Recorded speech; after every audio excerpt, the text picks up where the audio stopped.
గీత ఒక చిన్న పట్టణంలో పుట్టి పెరిగిన సాధారణ అమ్మాయి. ఆమె తల్లిదండ్రులు చిన్న కిరాణా దుకాణం నడుపుతుండేవారు. చిన్నతనం నుంచే గీతకు చదువు పట్ల చాలా ఆసక్తి ఉండేది. ఆమె తన డిగ్రీని స్థానిక కళాశాలలో పూర్తిచేసి కంప్యూటర్ సైన్స్లో ఆన్లైన్ కోర్సులు నేర్చుకుంది.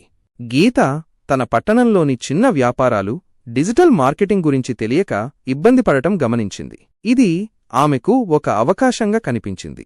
స్థానిక వ్యాపారాలకు వెబ్సైట్లు, సోషల్ మీడియా సేవలు అందించడానికి ఆమె ఒక చిన్న ఏజెన్సీని ప్రారంభించింది. మొదట్లో ఆమె ఇంట్లో పాత ల్యాప్టాప్తో పనిచేసేది. డబ్బు లేకపోవడంతో ఆమె స్వయంగా వెబ్సైట్ డిజైన్, కంటెంట్ రైటింగ్ నేర్చుకుంది. గీత మొదటి క్లయింట్ ఒక స్థానిక బట్టల దుకాణం. ఆమె వారికి ఫేస్బుక్, ఇన్స్టాగ్రామ్ ఖాతాలను ఏర్పాటు చేసి ఆన్లైన్ ఆర్డర్లు తీసుకునే వెబ్సైట్ను తయారుచేసింది. ఫలితంగా ఆ దుకాణం అమ్మకాలు గణనీయంగా పెరిగాయి.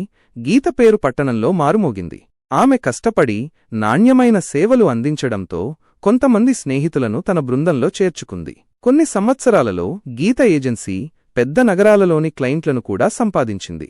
ఆమె తన తల్లిదండ్రుల దుకాణాన్ని కూడా ఆన్లైన్ స్టోర్గా మార్చి వారి వ్యాపారాన్ని విస్తరింపజేసింది. గీత శ్రమ, నేర్చుకోవాలనే తపన మరియు సమాజ అవసరాలను అర్థం చేసుకునే తెలివితో సంపదను సంపాదించింది. ఆమె ఇప్పుడు తన పట్టణంలోని యువతకు స్ఫూర్తిగా నిలిచింది. ఇలాంటి మరిన్ని వీడియోల కోసం మా ఛానల్ని సబ్స్క్రైబ్ చేసుకోండి మిత్రమా, మరియు లైక్ చేయడం మర్చిపోకండి.